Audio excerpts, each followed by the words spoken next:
வணக்கம்.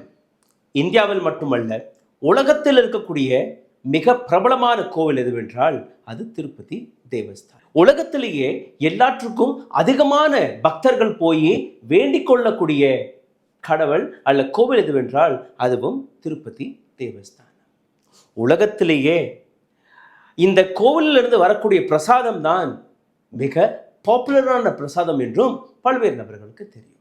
ஆனால் இந்த கோவில் மட்டுமல்ல, இந்த கோவிலை பற்றின பல்வேறு சர்ச்சைகளை கடந்த எத்தனையோ ஆண்டுகளாக பார்த்து வருகிறீர்கள். இப்போ அந்த பிரசாதத்திலையும் ஒரு மிகப்பெரிய கான்ட்ரவர்சியை தூண்டிவிட்டார். இந்த லட்டுவேல் பீஃப் ஆயில், ஃபிஷ் ஆயில் மற்றும் லார்ட் என்றால் இந்த போக் ஃபேட் என்று கூறுவார்கள், பன்றி ஃபேட் என்று கூறுவார்கள், அது இதில் கலந்ததாக கூறுகிறார்கள். இதில் ஒரு அரசியலும் செய்ய தொடங்கிவிட்டார்கள். பவன் கல்யாண் நான் உண்ணாவிரதம் இருக்க போகிறேன் என்று ஒரு அறிவிப்பை கொடுத்திருக்கிறார். தன்னுடைய ட்விட்டர் பக்கத்தில் அவர் எழுதிய வார்த்தைகள் நீங்க படித்து பாருங்கள். I think we should come together to put an end to the discretion of Sanatana Dharma in any form. ஒரு முற்றுப்புள்ளியை வைக்க வேண்டும். சனாதன தர்மத்திற்கு எதிராக யாரெல்லாம் வேலை பார்க்கிறார்களோ அவர்களுக்கு எதிராக நாம் குரல் கொடுக்க வேண்டும். சனாதன தர்மத்தை காப்பாற்றுவதற்காக நாம் அனைவருமே ஒன்று கூட வேண்டும் என்று கூறியிருக்கிறார். இதுல இருக்கக்கூடிய அரசியலை நீங்க பார்த்தீர்கள்னா, எச் ராஜா ஒரு பக்கம் பிரஸ் மீட்டை கொடுத்து வருகிறார். பிஜேபியின் ஐடி விங் பல்வேறு விதமான சர்ச்சைகளை புரளியை கிளப்பி வருகிறது. பிஜேபியில் இருக்கக்கூடிய பல்வேறு நபர்கள், என்டிஏவில் இருக்கக்கூடிய பல்வேறு நபர்கள் இதை பற்றின ஒரு மிகப்பெரிய விவாதமான வார்த்தைகளை வெளிவிட்டுக் கொண்டிருக்கிறார்கள். ஆனால் இதற்கு பின்னாடி இருக்கக்கூடிய உண்மையை எப்படி ஏன் நடந்தது என்கிற எந்த விதமான வார்த்தையும் யாருமே பேசவில்லை. அதற்காக தான் இந்த வீடியோவை நான் போட்டுக்கொண்டேன். இதற்கு முன்பு ஒரு வீடியோவை போட்டிருந்தேன். அதை பார்க்காத நபர்கள் தயவு செய்து பாருங்கள். பல்வேறு கேள்விகளை நாங்கள் அங்கே எழுப்பியிருக்கிறோம், பல்வேறு டீட்டெயில்டான இன்ஃபர்மேஷனும் கொடுத்திருக்கிறோம். இந்த கான்ட்ரவர்சி கிளம்பியது என்று நீங்க பார்த்தீர்கள்னா, ஜூலை மாதத்தில் சந்திரபாபு நாயுடு கையில் ஒரு ரிப்போர்ட் வந்ததாக தகவல். சந்திரபாபு நாயுடு கையில் இந்த ரிப்போர்ட் ஜூலை மாதத்தில் போனது. ஜூலை, ஆகஸ்ட், செப்டம்பர் மாதம் வரை இந்த ரிப்போர்ட்டை பற்றி ஏன் சந்திரபாபு நாயுடு அல்ல அவருடைய அரசாங்கம் மக்களுக்கு தெரியப்படுத்தவில்லை? அப்ப 2 மாதங்கள் வரை அங்க போகக்கூடிய பக்தர்கள் அதே beef coated laddu, lard coated laddu, fish oil coated லட்டுவை சாப்பிடுவதற்கு அவர்கள் அனுமதி கொடுத்தார்களா? அல்ல இந்த ரிப்போர்ட்டுக்கு பின்னாடி இருக்கக்கூடிய அர்த்தம் வேற ஏதோ கதையில் போய் முடிகிறதா? அனைத்தையுமே இன்னைக்கு நான் உங்களுக்கு முன்பு எடுத்து வைக்க போகிறேன். இதற்கு முன்பும் ஒரு வீடியோவை போட்டிருந்தேன். இதில் பல்வேறு விதமான இன்ஃபர்மேஷனை நாங்கள் உங்களுக்காக கொண்டு வந்திருந்தோம். எங்கிருந்து இந்த ஒட்டுமொத்த கதை தொடங்கியது என்று நீங்க பார்த்தீர்கள்னா, சந்திரபாபு நாயுடு ஆந்திர பிரதேஷின் சீஃப் மினிஸ்டர், தெலுங்கு தேசம் பார்ட்டியின் தலைவர், அவர் ஒரு ஸ்டேட்மெண்ட்டை கொடுக்கிறார். இதற்கு முன்பு இருந்த அரசாங்கம், அந்த அரசாங்கத்துடைய உதவியால் இந்த குளறுபடி நடந்திருக்கிறது, மிகப்பெரிய பாவம் நடந்திருக்கிறது. திருப்பதி லட்டுவில் அனிமல் ஃபேட் சப்ஸ்டன்ஸ் இன்கிரீடியன்ஸ் இருந்ததாக கூறியிருக்கிறார். இதில் பீஃப் ஃபேட் இருக்கிறதா, ஃபிஷ் ஆயில் இருக்கிறதா, போக் லார்ட் இருக்கிறதா, எதுவுமே அங்கே கூறவில்லை. ஏதோ ஃபாரின் ஃபேட், அதாவது அனிமல் ஃபேட் இருப்பதாக கூறியிருந்தார். சந்திரபாபு நாயுடுவுடைய இந்த அலிகேஷனுக்கு பின்பு கோதி மீடியா மற்றும் ஐடி விங் இவர்கள் ஒரு ப்ரொபகண்டாவை பரப்ப தொடங்குகிறார்கள். Palm oil, fish oil, beef tallow, lard இது எல்லாமே இந்த லட்டுவில் கிடைத்ததாக பேசுகிறார்கள். உங்களுடைய ஸ்கிரீனில் அந்த ரிப்போர்ட்டை எடுத்து வைத்திருக்கிறேன். இந்த ரிப்போர்ட்டை நீங்கள் படித்து பார்த்தீர்கள்னா உங்களுக்கு புரிய வரும். இதில் என்னெல்லாம் எழுதியிருக்கிறதோ அது அனைத்துமே அந்த லட்டுவில் கிடைத்ததாக இல்லை. பாயிண்ட் நம்பர் 2 பாருங்கள். S value equation, it's suspected adulteration as per ISO. அதில் நீங்கள் பார்த்தீர்கள்னா தெளிவாக எழுதக்கூடிய விஷயங்கள் palm oil and beef tallow, lard மற்றும் ஃபிஷ் ஆயில் என்று எழுதியிருக்கிறார்கள். இதெல்லாம் ஃபாரின் சப்ஸ்டன்ஸாக பார்க்கப்படுகிறது. அப்படி இந்த செய்தி உண்மையாக இருந்தால், அப்படி இந்த அனைத்து சப்ஸ்டன்ஸுமே இதில் இருந்ததாக இருந்தால், எதற்காக சந்திரபாபு நாயுடு 2 மாதங்கள் வரை காத்து கொண்டிருந்தார்? அதற்கு பின்பு பல இடங்களில் அந்த சாம்பிள்ஸ்களை அனுப்பி அதற்கான டெஸ்டிங்கை அவர்கள் செய்தார்கள், அதற்கான ரிப்போர்ட்களை வெளிவிட்டார்களா என்றால் கிடையாது. இந்த பதிவில் நான் 2 மிக முக்கியமான விஷயங்களை நான் உங்களுக்கு எடுத்து காட்டப் போகிறேன். ஒன்று, இந்த லட்டு இந்த கான்ட்ரோவர்சிக்கு பின்னாடி இருக்கக்கூடிய உண்மைத்தன்மை என்ன? இரண்டாவது, இதை எந்த அளவில் பொலிட்டிசைஸ் செய்யக்கூடிய வேலை பார்த்து வருகிறார்கள், பொலிட்டீஷியன்ஸ்களுடைய உண்மையான வேலை என்ன, ரெண்டுமே பார்க்கலாம். பவன் கல்யாண் தன்னுடைய ட்விட்டர் பக்கத்தில் என்ன எழுதினார் என்று நீங்கள் படித்து பார்த்தீர்கள்னா, we are deeply disturbed with the finding of animal fat, fish oil, pork fat, beef fat mixed with Tirupati Balaji பிரசாதம். ரொம்பவே மனதளவில் நான் பாதிக்கப்பட்டிருக்கிறேன். எனக்கு கிடைத்த இந்த செய்தியை நான் கேட்கக்கூட முடியவில்லை. திருப்பதி லட்டுவில் பீஃப் ஆயில், ஃபிஷ் ஆயில், பன்றியின் கொழுப்பு இதெல்லாம் கலந்து அந்த லட்டுவை தயாரித்திருக்கிறார்கள். Many question needs to be answered by TDP board, continued by YSR Congress Party government. பல கேள்விகளுக்கான விடயத்தை இதற்கு முன்பிருந்த அரசாங்கம், YSR காங்கிரஸ் பார்ட்டி அரசாங்கம் இதற்கான விளக்கத்தை கொடுக்க வேண்டும். கடைசியில் அவர் எழுதிய வார்த்தை தான், I think we should come together to put to an end to the discrimination of Sanatana Dharma in any form. நம் அனைவரும் ஒன்று கூடி சனாதன தர்மத்தை காப்பாற்ற வேண்டும். இந்த பதிவிற்குள் இன்னும் ஆழமாக டீப் டைவ் செய்வதற்கு முன்பு உங்களிடம் ஒரு சிறிய கோரிக்கை. இந்த வீடியோவை பார்த்து கொண்டிருக்கக்கூடிய அனைத்து நபர்களுமே தயவு செய்து லைக்கை போட்டு விடுங்கள், கமெண்ட் எழுதி விடுங்கள், ஷேர் செய்து விடுங்கள். எங்களுடைய வீடியோக்களை தொடர்ந்து டார்கெட் செய்து வருகிறார்கள். இது போன்ற உண்மைகள் உங்களிடம் வந்து சேரக்கூடாது என்று. இதிலிருந்து எங்களை மீட்டெடுப்பதற்காக உங்களுடைய இந்த சிறிய உதவி போதும். இந்த வீடியோவில் நான் 2 விஷயங்களை பற்றி ரொம்பவே ஆழமாக பேசப் போகிறேன். ஒன்று, அடல்ட்ரேஷன், அதாவது திருப்பதி லட்டுவில் என்னெல்லாம் குழப்பங்கள் நடந்தது, எப்படியெல்லாம் நடந்தது, அதை பற்றி பேசலாம். ரெண்டாவது, deputy chief minister Pavan Kalyan எந்த சனாதன தர்மத்தை பற்றி பேசுகிறார், எந்த சனாதன தர்மத்தை காப்பாற்றுவதற்காக பேசுகிறார், இந்த ரெண்டுமே பார்க்கலாம். முதலில் லட்டுவோடைய இந்த விவகாரத்தை பற்றி பார்த்து விடலாம்.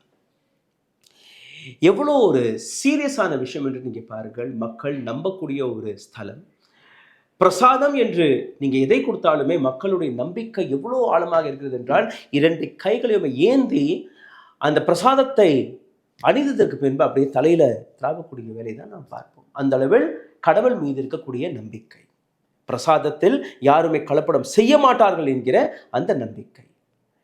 இதே பிரசாதத்தில் விஷத்தை கலந்து கொடுத்திருந்தால், இதே பிரசாதத்தில் ஒரு சைனைடை கலந்து கொடுத்திருந்தால், எத்தனை லட்சம் மக்கள், எத்தனை கோடி மக்கள் உயிரிழந்திருப்பார்கள். இந்தியா முழுவதும் இருக்கக்கூடிய அனைத்து கோவில்களிலுமே பிரசாதம் கொடுக்கப்படுகிறது, அன்னதானம் போடுகிறார்கள். அப்போ இந்த நாட்டில் இருக்கக்கூடிய சிஸ்டம் என்ன செய்ய வேண்டும்? இது போன்ற பிரசாதங்களில் எந்த அளவில் கவனத்தை செலுத்த வேண்டும்? செய்கிறார்களா? ஆந்திராவில் மட்டும் இப்படி நடந்திருந்தால் மற்ற கோவில்களில் இருக்கக்கூடிய பிரசாதங்களை பற்றி நீங்க டெஸ்ட் செய்து விட்டீர்களா? பள்ளிக்கூடங்களில் நீங்க உணவு போடுகிறீர்களே, எத்தனை பள்ளிக்கூடங்களில் ஃபுட் பாய்சனிங்கால் எத்தனை குழந்தைகள் எழுந்திருக்கிறார்கள், அதை பற்றி ஏதாவது நீங்க செய்திருக்கிறீர்களா? சனாதன தர்மத்தை பற்றியும் நான் வருவேன். ஆனால் அதற்கு முன்பு ஒரு சில மிக முக்கியமான விஷயங்களை நீங்க பார்க்க வேண்டும். இந்த அளவில் சீரியஸான விஷயத்தை பற்றி எதற்காக இந்த நாட்டு மினிஸ்ட்ரி எதுவுமே செய்யவில்லை? ஃபுட் அண்ட் ட்ரக் அட்மினிஸ்ட்ரேஷன் உறங்கிக் கொண்டிருந்தார்களா? FSSAI, food safety standard authority of India, central கவர்மெண்டோடைய பாடி, உறங்கிக் கொண்டிருந்தார்களா?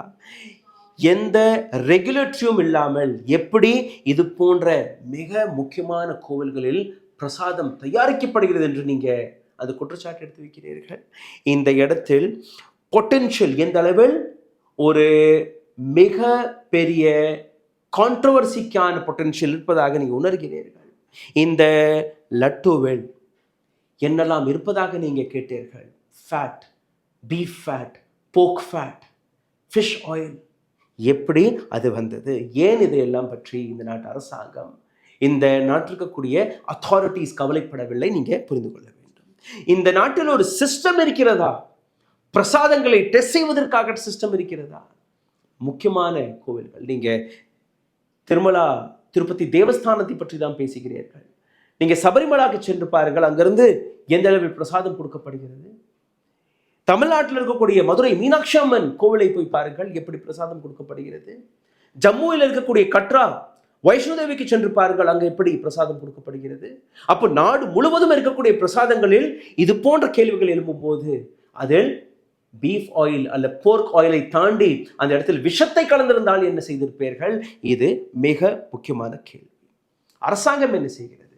இல்ல நாங்க செய்யவில்லை. YSR ரெட்டி டிடிபியை குற்றச்சாட்டு எடுத்து வைக்கிறார். டிடிபி YSR ரெட்டியோட அரசாங்கத்தை குற்றம் சாட்டுகிறார்கள்.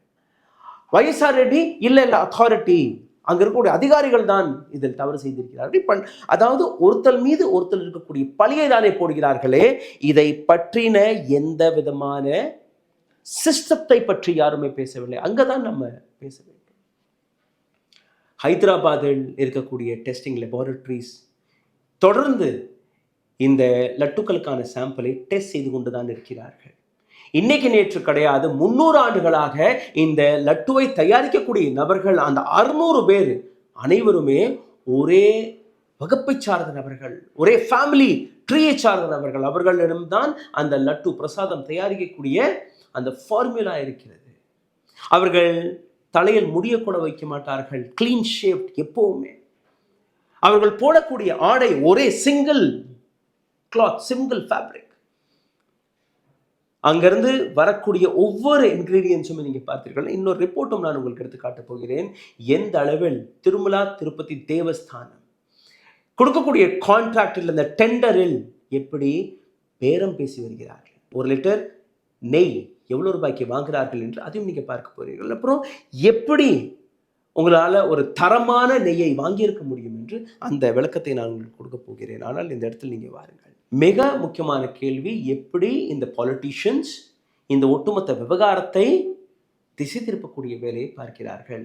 அது சந்திரபாபு நாயுடு அவருடைய ஒரே ஒரு ஸ்டேட்மெண்ட் தான். அதற்கு பின்பு பவன் கல்யாணாக இருக்கட்டும், H. ராஜாவாக இருக்கட்டும், இது போன்ற நபர்களுடைய இந்த statement. Lab report of sample sent from Tirumala Tirupati Devasthanam were sent to National Dairy Development Board in Gujarat. ஹைதராபாத்தில் இருக்கக்கூடிய டெஸ்ட் சாம்பிள்ஸ் அதெல்லாம் வேலைக்கு ஆகாது, நீங்கள் குஜராத்திற்கு அனுப்பியிருக்கிறீர்கள். குஜராத்திலிருந்து ஒரு ரிப்போர்ட் வந்தது. அதற்கு பின்பு ஏன் நீங்கள் வேற ஒரு ரிப்போர்ட்டை தயாரிக்கவில்லை? இதே போன்று நீங்கள் பார்த்தீர்கள்னா, ஹைதராபாத்தில் இருக்கக்கூடிய laboratory NABL national testing and calibration laboratory board Tirupati லட்டுக்கான தொடர்ந்து அந்த டெஸ்டிங்களை செய்து வருகிறார்கள். இது மட்டுமல்ல, எங்கெல்லாம் நீங்கள் இந்த பொருட்களை வாங்குகிறீர்களோ, அது முந்திரி பருப்பாக இருக்கட்டும், கடலை மாவாக இருக்கட்டும், அல்ல அந்த லட்டுவில் கலக்கக்கூடிய கற்கண்டுகளாக இருக்கட்டும், சுகராக இருக்கட்டும், கீயாக இருக்கட்டும், காடமமாக இருக்கட்டும், எதுவாக இருந்தாலுமே அதற்கான ஃபசை சர்டிஃபிகேட் இல்லாமல் அந்த பொருட்களை வாங்காது டிடிபி, திருமலா திருப்பதி தேவஸ்தானம் ட்ரஸ்ட் அதை வாங்க மாட்டார்கள். அப்போ ஒவ்வொரு பொருட்குமே ஃபசை தான் அந்த சர்டிஃபிகேட் கொடுத்திருக்கிறது. ஃபசை சென்ட்ரல் கவர்மெண்ட்டுடைய பாடி.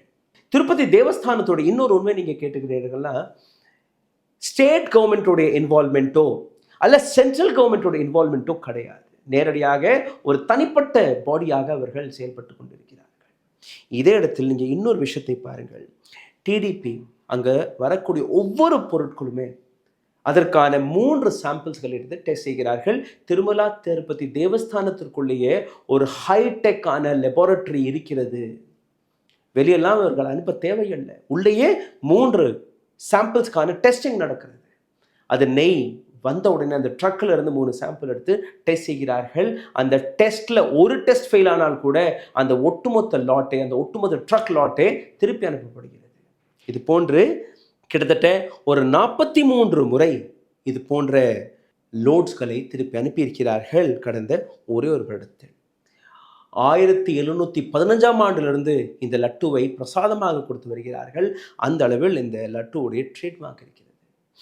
GI டேக் இந்த லட்டுவுக்கு கிடைத்தது 2014ஆம் ஆண்டு. அதாவது அந்த ஒரு லட்டுவில் எவ்வளோ முந்திரி இருக்கணும், எவ்வளோ திராட்சை இருக்கணும், எவ்வளோ கற்கண்டு இருக்கணும், அந்த சைஸ் என்ன, வெயிட் என்ன, எல்லாமே. அதற்கு பின்புதான் இந்த ட்ரேட்மார்க்கே அவர்கள் கிடைத்திருக்கிறது. வேற எந்த கோவிலிலுமே இந்த லட்டுவை தயாரிக்க முடியாது. இந்த லட்டு வெறும் திருப்பதியில் தான் வந்திருக்கிறது என்கிற ஒரு முக்கியமானது. அப்போ எப்படி இந்த குளறுபடி வந்தது? ஏன் இன்னொரு டெஸ்ட்டை எடுக்கவில்லை என்கிற கேள்வியும் வருகிறது.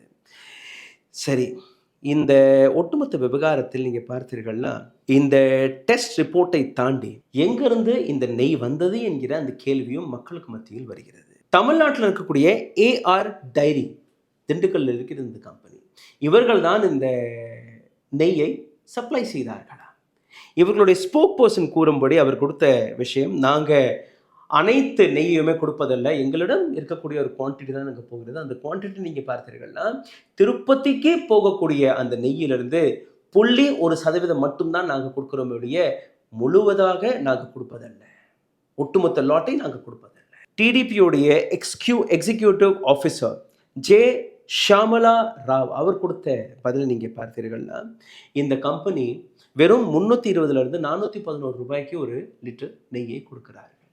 ஒரு லிட்டர் நெய், இன்னைக்கு ஒரு லிட்டர் பால் எவ்வளோ வருகிறது, எத்தனை லிட்டரை நீங்கள் கடந்தால் அந்த நெய்யை எடுக்க முடியும் என்று நீங்கள் புரிந்து கொள்ள வேண்டும். திருமலா திருப்பதி தேவஸ்தானம் இவர்களுக்கு எதிராக இன்னொரு விஷயம் வெளிவருகிறது. கர்நாடகா மில்க் ஃபெடரேஷன் KMF இந்த போட்டியிலே கலந்து கொள்ளவில்லை. ஏன்னா இந்த அளவில் அடிமாட்டு விலைக்கு எங்களால் இந்த நெய்யை, பியோர் நெய்யை, பசுமாட்டு நெய்யை கொடுக்கவே முடியாது, அதனால் நாங்கள் கொடுக்க மாட்டோம். ஆனால் பல கம்பெனிகள் கொடுக்கிறார்கள். சந்திரபாபு நாயுடு அரசாங்கத்திலும் கொடுக்கிறார்கள், இதற்கு முன்பும் கொடுத்து வருகிறார்கள். பல இடங்களிலிருந்து நீங்கள் ப்ரெக்யூர் செய்கிறீர்கள். இந்த கேள்வியும் வெளிவருகிறது. ஆனால் இந்த கேள்விகளை தாண்டி எப்படி இதில் அரசியல் நோக்கம் நடக்கிறது, எப்படி இதில் அரசியல் செய்கிறார்கள், அதை நீங்கள் புரிந்து கொண்டீர்கள்னா உங்களுக்கு புரிய வரும். திருப்பதி தேவஸ்தானத்தின் இந்த லட்டு பிரச்சனை ஒரு பக்கம், அதே பிரச்சனையை எந்த அளவில் பெரிதாக்கி, எந்த அளவில் இந்த ஒட்டுமொத்த லட்டு பிரச்சனையை அரசியல் நோக்கத்திற்காக ஒரு சில நபர்கள் பயன்படுத்துகிறார்கள் என்று நீங்கள் பார்த்தீர்களோ உங்களுக்கு புரிய வரும். We should come together to save சனாதன தர்மா. பவன் கல்யாண் மட்டுமல்ல, மிஸ்டர் எச்ராஜாவும் அதே பாணியில் தான் பேசிக் கொண்டிருக்கிறார். கேள்விகள் இருக்கிறது, அதற்கான விளக்கத்தை அரசாங்கம் கொடுக்கணும். அது முன்னாள் அரசாங்கமாக இருக்கட்டும், இல்லை இப்போ இருக்கக்கூடிய அரசாங்கமாக இருக்கட்டும். அதற்கான டெஸ்ட் சாம்பிள்ஸ் நடக்கணும், சயின்டிஃபிக் முறையில் அதற்கான டெஸ்ட் சாம்பிள் நடக்கணும். யார் இதில் தவறு செய்தாலும் அவர்களை நீங்கள் கூண்டில் ஏற்றி அதற்கான தண்டனை வாங்கி கொடுங்கள், தவறு கிடையாது. ஆனால் ஒரு பொலிட்டிஷியன், ஒரு அரசியல்வாதியோடைய வேலை என்ன? சனாதனம் இன்னைக்கு இந்த நாட்டில் இருக்கக்கூடிய அரசியல் மேஜிக்கல் டூலாக மாறிவிட்டது. அதை நீங்கள் புரிந்து கொள்ளுங்கள். ஆல் ஆஃப் மை லைஃப், என்னுடைய ஒட்டுமொத்த வாழ்க்கையில் நான் அறிந்த விஷயம், கடவுள் தான் நம்மளை காப்பாற்றுவார்கள் என்று. திருமலா திருப்பதி தேவஸ்தானத்தில் இருக்கக்கூடிய ஸ்ரீ வெங்கடாச்சலபதி அவர்கள் தான் எங்களை காப்பாற்றுவார்கள் என்று நான் நம்பி வந்தேன். ஆனால் பவன் கல்யாண் போன்ற நபர்கள், எச்ராஜா போன்ற நபர்கள் கூறக்கூடிய விஷயம், நாம் இதற்கு மேல் கடவுளை காப்பாற்ற வேண்டும் என்று. Please understand this. You are not there to save the God. God will save us. கடவுள் தான் நம்மளை காப்பாற்றுவார் என்கிற இந்த விஷயத்தை நீங்கள் புரிந்து கொள்ள வேண்டும். யாரை காப்பாற்ற பார்க்கிறீர்கள்? எந்த சனாதன தர்மத்தை பற்றி நீங்கள் பேசுகிறீர்கள்? எந்த வேலை நாங்கள் உங்களுக்கு கொடுத்துருக்கிறோமோ அதை பற்றி நீங்கள் மறந்து விட்டீர்களே. நீங்கள் உண்மையிலேயே சனாதன தர்மத்தை காப்பாற்றக்கூடிய நபராக இருந்தால் நீங்கள் நான் செய்யக்கூடிய வேலையை செய்து பாருங்கள், உங்களுக்கு புரியும். இந்த நாட்டில் 31,000 பெண்கள் கற்பழிக்கப்படுகிறார்கள் ஒரு வருடத்தில். National Crime Record Bureau of India வெளிவிட்ட இந்த டேட்டா, 31,000 பெண்கள். அவர்களுடைய பாதுகாப்பிற்காக நீங்கள் வேலை பார்க்க வேண்டும். நீங்கள் அந்த பதவியில் உட்கார்ந்திருக்கிறீர்கள், உங்களுடைய கையில் அந்த வேலை இருக்கிறது. சனாதன தர்மத்தை கடவுள் பார்த்துக் கொள்வார். ராமர் பார்த்துப்பார், அனுமார் பார்த்துப்பார், ஸ்ரீ வெங்கடாச்சலபதி பார்த்துப்பார், சிவன் பார்த்துப்பார். அவர்களிடம் அந்த வேலையை விட்டுவிடுங்கள். நீங்கள் கவலைப்பட தேவையில்லை. நீங்கள் பார்க்கக்கூடிய வேலை, இந்த நாட்டு பெண்கள் பாதுகாக்கப்பட வேண்டும். அதற்காக என்ன செய்தீர்கள்? இந்த நாட்டிற்கக்கூடிய பெண்களுக்கு கல்வி போய் சேர்கிறதா? சரியாக போய் சேர்கிறதா? This is in your hand.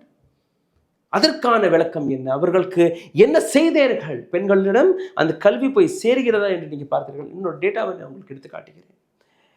Christians 74.3%, Buddhist 71.8%, Sikh 67.5%, Hindus 63.6%, Muslims 57.3% literacy rate.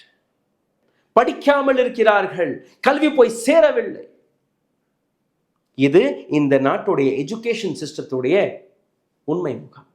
இதற்காக என்ன செய்தீர்கள்? இன்னொரு டேட்டாவை எடுத்து காட்டுகிறேன். இதை பற்றி நீங்க பேச வேண்டும். இப்படித்தான் சனாதன தர்மத்தை உங்களால் காப்பாற்ற முடியுமோ இல்லையே, கோவில் பிரசாதத்தை பற்றியோ, இல்ல கோவில் தர்மகர்த்தாவை பற்றியோ, இல்ல கோவிலுடைய நிலங்கள் விற்கப்பட்டதற்கு பின்பு கூட நீங்க வாயை ஜிப் போட்டு அமைதியாக உட்கார்ந்திருக்கிறீர்கள். அப்படியெல்லாம் சனாதன தர்மத்தை காப்பாற்ற முடியும். ஜெய் ஸ்ரீராம் என்று கோஷத்தை போட்டதால் சனாதன தர்மத்தை காப்பாற்ற முடியாது. ஒரு நபருடைய டிஃபன் பாக்ஸில் என்ன இருக்கிறது, ஒரு நபர் என்ன உடுத்திக்கிறார், என்ன சாப்பிட்றார் என்கிற அந்த கேள்விகளை வைத்து நீங்கள் பொலிட்டிக்கல் வெண்டட்டாவை மட்டும்தான் எடுத்துக்காட்டுகிறீர்களுடைய நீங்கள் சனாதன தர்மத்தை காப்பாற்றவில்லை. இந்த ரிப்போர்ட்டை பாருங்கள். இந்தியாவில் இருக்கக்கூடிய குழந்தைகள் மால் நியூட்ரிஷன், ஊட்டச்சத்து இல்லாத குழந்தைகள் 17% அண்டர் வெயிட்டாக இருக்கிறார்கள். ஒரு குழந்தையுடைய வெயிட் 15 கிலோ இருக்கணும்னா அந்த குழந்தை 10 கிலோ 8 கிலோ 9 கிலோ தான் இருக்கிறது, அண்டர் வெயிட். 36% ஸ்டண்டாக இருக்கிறார்கள், 6% வேஸ்டட். ரிப்போர்ட், இந்த ரிப்போர்ட் WCD வெளிவிட்டிருக்கிறது. இதை பற்றி நீங்க பேச மாட்டீர்கள். காரணம், உங்கள் கையில் திருப்பதி தேவஸ்தானத்துடைய லட்டு பிரச்சனை இன்னைக்கு வந்து விட்டது. நாளைக்கு வேற எதையோ நீங்க தூக்கிட்டு வந்துடுவீர்கள். இந்த சனாதன தர்மத்தை நீங்க காப்பாற்ற ஆசைப்பட்டீர்கள்னா இந்த நாட்டு விவசாயிகளை காப்பாற்றுங்கள். 11,290 விவசாயிகள் சூசைட் செய்திருக்கிறார்கள், தற்கொலை செய்திருக்கிறார்கள். காரணம், தன்னுடைய குடும்பத்துடைய தேவைகளை பூர்த்தி செய்ய முடியாமல், அடுத்த நேர சாப்பாட்டிற்கு கூட வழி இல்லாமல், அவர்கள் வாங்கிய கடனை கூட கட்ட முடியாமல் அவர்கள் தற்கொலை செய்து கொண்டிருக்கிறார்கள். இதுதான் ஒரு அரசியல் கட்சியுடைய வேலையாக இருக்கணும். அந்த நம்பர்ஸ், குழந்தைகளுடைய மால்நியூட்ரிஷன் நம்பரை குறைத்து பாருங்கள். பெண்களுடைய அந்த கல்வியை உயர்த்தி பாருங்கள். பெண்களுடைய பாதுகாப்பை நீங்க பலப்படுத்தி பாருங்கள். இந்த நாட்டு விவசாயிகளுடைய இந்த மரணங்களை குறைத்து பாருங்கள். அதுதான் உங்களுடைய வேலை. அதற்காக தான் நாங்கள் உங்களுக்கு சம்பளம் கொடுக்கிறோம். அதற்காக திருப்பதி தேவஸ்தானத்தை பற்றி நீங்க பேசக்கூடாதுன்னு எல்லாம் கிடையாது. பேசுங்கள், சயின்டிஃபிக்காக பேசுங்கள். ஒரு ரிப்போர்ட் வெளிவந்தது, அந்த ரிப்போர்ட்டிற்கு ஈடாக இன்னொரு ரிப்போர்ட்டை தயாரிங்கள், இன்னொரு இடத்திற்கு அந்த லேப் டெஸ்டை செய்யுங்கள், வெளிநாட்டுக்கு அனுப்பிவிடுங்கள். இந்தியாவில் உங்களுக்கு நம்பிக்கை இல்லை, வெளிநாட்டுக்கு அனுப்பிவிடுங்கள். ஆனால் மல்டிபிள் டெஸ்ட் ரிப்போர்ட் வெளிவரணும். எப்படி இந்த டெஸ்ட் சாம்பிள் வெளிவந்ததோ, யார் இந்த டெஸ்ட் சாம்பிளை செய்தார்களோ அதற்கான விளக்கத்தை கோடிக்கணக்கான மக்கள் இன்னைக்கு இந்த நாட்டு அரசாங்கத்தை எதிர்பார்த்து கொண்டிருக்கிறார்கள். உண்மையை நீங்க பேசுவீர்கள். மதத்தை வைத்து எந்த அளவில் நம்பிக்கையுடன் கண்ணை மூடிக்கொண்டு 2 கைகளையும் ஏந்தி அந்த பிரசாதத்தை கையில் வாங்கி, அது முஸ்லிமாக இருக்கட்டும், சீக்கியராக இருக்கட்டும், கிறிஸ்துவராக இருக்கட்டும், ஒரு முஸ்லிம் குடும்பத்திலிருந்து ஒரு பிரசாதம் அவர்களுடைய உணவு வந்தால் அதை நாம சாப்பிடுகிறோம், நம்பி சாப்பிடுகிறோம். பல முஸ்லிம் ஃப்ரெண்ட்ஸ்கள் இருக்கிறார்கள், அவர்களிடம் இந்த மாதிரி நான் பிரசாதம் எடுத்துட்டு வந்தேன்னு கூறினாலே போதும், கையை எடுத்து வாங்கி சாப்பிடுகிறார்கள். அதில் ஒரு சில நபர்களை விட்டுவிடுங்கள். இந்துக்களும் இருக்கிறார்கள், இஸ்லாமியர்களும் இருக்கிறார்கள். இல்லை, அவர்களோட வீட்டு சாப்பாட்டை நான் சாப்பிட மாட்டேன் என்று கூறக்கூடிய அந்த மூட நம்பிக்கை இருக்கக்கூடிய நபர்களை ஒதுக்கி விடுங்கள். பெரும்பாலான நபர்கள், அது முஸ்லிமாக இருக்கட்டும், ஹிந்துவாக இருக்கட்டும், சீக்கியராக இருக்கட்டும், கிறிஸ்துவராக இருக்கட்டும், ஒரு வீட்டிலிருந்து வரக்கூடிய பிரசாதத்தை எப்பவுமே குப்பையில் தூக்கி போட மாட்டார்கள், அவரை சாப்பிடுவார்கள். கோவிலுக்கு போனீர்கள்னா அந்த கோவிலில் இருந்து கிடைக்கக்கூடிய பிரசாதத்தை நாம் அனைவருமே நம்பி சாப்பிட்டு வருகிறோம். அதற்கான சிஸ்டம் என்ன, அதற்கான செக் சிஸ்டம் என்ன? இவ்வளோ பெரிய ஒரு இஷ்யூ வெளியாகி இருக்கிறது.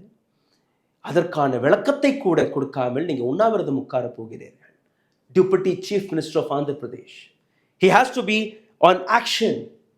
இன்னைக்கு அவர் உண்ணாவிரதத்தில் உட்காருவதை விட அவர் டெஸ்ட் ரிப்போர்ட் சாம்பிள்ஸ், எங்கிருந்து இந்த தவறு நடந்தது, அவர்களை பிடிப்பதை தாண்டி இதுவரை நான் கூறிய அந்த ஒரு ஏஆர் டெய்ரி மில்க் திண்டுக்கல்ல இருக்கக்கூடிய அந்த கம்பெனியுடைய பேரை கூட இவர்கள் குறிப்பிடவில்லை.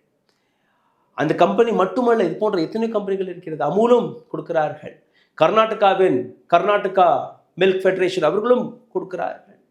இது போன்ற பல்வேறு கம்பெனிகளிடமிருந்து 5 லட்சம் லிட்டர் ஒரு வருடத்திற்கு கன்சியூம் ஆகிறது நெய் மட்டுமே. திருப்பதியில் 750 கிலோ ஒரு நாளைக்கு, 750 கிலோ கேஷ்யூ நட்ஸ், முந்திரி பருப்பு மட்டுமே, 200 கிலோ கார்டமம், ஏலக்காய் 200 கிலோ ஒரு நாளைக்கு. இந்த அளவில் ப்ரெக்யூர்மெண்ட் நடக்கும்போது, இந்த அளவில் பிரசாதத்தை மக்கள் எடுத்து செல்லும் போது, அதற்கான டெஸ்டிங், அதற்கான சிஸ்டம், அதற்கான விளக்கம் அனைத்துமே அந்த ட்ரஸ்டோடைய பொறுப்பாக இருக்கிறது, அரசாங்கத்தோடைய பொறுப்பாக இருக்கிறது. ட்ரஸ்ட் எங்கேயுமே இந்த குற்றச்சாட்டு எடுத்து வைக்கவில்லை. ட்ரஸ்ட் கையில் இருக்கக்கூடிய அந்த பிரசாதத்தை பற்றி அவர்களுக்கான ஒரு லேபை தயாரித்து வைத்திருக்கிறார்கள். அவர்கள் ஹைதராபாத்தில் இருக்கக்கூடிய லெபார்டரிக்கு அனுப்புகிறார்கள். அவர்கள் மைசூரில் இருக்கக்கூடிய இன்னொரு லெபார்டரி அவர்களுடைய கைட்லைன்ஸ் படி தான் அந்த ஒட்டுமொத்த கிச்சனை மெயின்டைன் செய்துகிறார்கள். அப்போ எதற்காக இந்த டெஸ்டிங் குஜராத்தில் நடந்தது? குஜராத்தில் நடந்த டெஸ்டிற்கு பின்பு நீங்க என்ன செய்தீர்கள்? எதற்காக நீங்க அமைதியாக இருந்தீர்கள்? ஏன் இன்னொரு டெஸ்ட் நடக்கவில்லை? இது போன்ற பல்வேறு கேள்விகள் சந்திரபாபு நாயுடு, என்டிஏ, பவன் கல்யாண், எச் ராஜா, மத்திய அரசாங்கம் இவர்கள் மீதும் திரும்புகிறது. ஃபசை சர்டிஃபிகேட் அந்த தவறான நெய்யுக்கு எப்படி போனது? எப்படி நீங்க 320 400 ரூபாய்க்கு 1 லிட்டர் நெய்யை எதிர்பார்க்கிறீர்கள்? இது எல்லாமே கேள்விகள் தான். சிந்தித்து பாருங்கள். நன்றி, வணக்கம். ஊடகம் கார்ப்பரேட் அரசியல்வாதிகளின் கைப்பாவையாக அடிமைகளாக இருந்தது போதும். இனி சாட்டை எடுத்து சுழற்றும் நேரம் வந்துவிட்டது. ஊடகம் பொதுமக்களாகிய உங்களுக்காக உங்களாலேயே இயக்கப்பட வேண்டும். ஊடக சுதந்திரத்திற்காக உங்களின் பங்களிப்பை இன்றே அளித்திடுங்கள்.